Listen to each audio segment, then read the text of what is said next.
Okay, let's start with this. A 1.55-meter tall woman deadlifting 110 kilograms after surviving a bus crash that should have killed her. That's not just a headline. It's a wake-up call to everything we think we know about resilience. Personally, I think Maryam's story isn't just about physical strength. It's a masterclass in how trauma can become fuel if you channel it right. Let me unpack this, because there's way more going on here than meets the eye. First off, the accident. Bus hits her motorcycle, drags her under the front wheel, 4-day coma, 10 surgeries. This isn't just unlucky. It's a miracle she's alive. But here's the twist. Her doctor says her muscle mass saved her. Wait, what? In my opinion, that's the ultimate plot twist. The same body we're often told to shrink or tone down became her armor. How many of us complain about lifting weights, not realizing that strength could one day be the literal difference between life and death? That's the kind of irony that makes me stop and rethink everything about fitness. Now, let's talk about her mindset. While most people would have crumbled after losing mobility, a divorce, and raising 4 kids alone, Maryam used rehab as her reset button.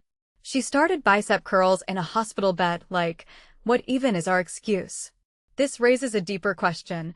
Why do some people thrive after trauma while others stagnate? From my perspective, it's her refusal to let suffering be the end of her story. She turned her body into a project again, not to meet societal standards, but to reclaim autonomy. That's not just fitness, it's rebellion. But here's the part that really got me, her mom. 73-year-old sick Rose? Formerly someone who couldn't carry groceries, now doing 67 kilograms deadlifts. Let's break this down. What many people don't realize is that seniors aren't just slowing down, they're being failed by a culture that tells them to stop moving. Maryam's not just training her mom, she's dismantling generational myths about age. A detail I find fascinating? The public recognition her mom gets now. Imagine being in your 70s and becoming a celebrity for doing what society told you was impossible. That's not just personal growth, it's a social revolution. And then there's the Moving with Ma-chics movement. A play on Ma-chic auntie, but with a fitness twist. What makes this really interesting is how it attacks cultural barriers. Malay seniors, especially women, aren't exactly the face of gym culture, right? Maryam's using humor and community to smash that stereotype. If you take a step back and think about it, this isn't just about exercise, it's about representation.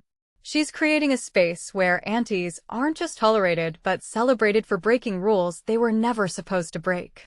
That's why her 3 kilometers walking event sold out in 3 days. It wasn't a workout, it was a party for people who'd been told to sit down and age quietly. Let's get personal for a second. Maryam calls herself a baddie, but not the unapproachable kind. She's redefining it as someone who shows up, scars and all, and drags their community forward. A line she dropped, "You just have to be yourself," sounds cliché until you remember she's talking to people who've been gaslit into thinking their best days are behind them. What this really suggests is that confidence isn't about abs or Instagram poses. It's about standing in your power when the world expects you to shrink. That's the kind of baddie energy we need more of. So, where's the takeaway? For me, it's this. Maryam's accident didn't just test her body, it revealed how fragile we've been taught to be. If a shattered foot and a severed liver can become backstory, what's stopping the rest of us from re-engineering our own limits? Maybe the lesson isn't about fitness at all. Maybe it's about using every scar as a blueprint for someone else's comeback. What do you think? Drop a comment. Let's hear your take on what makes a baddie in your book.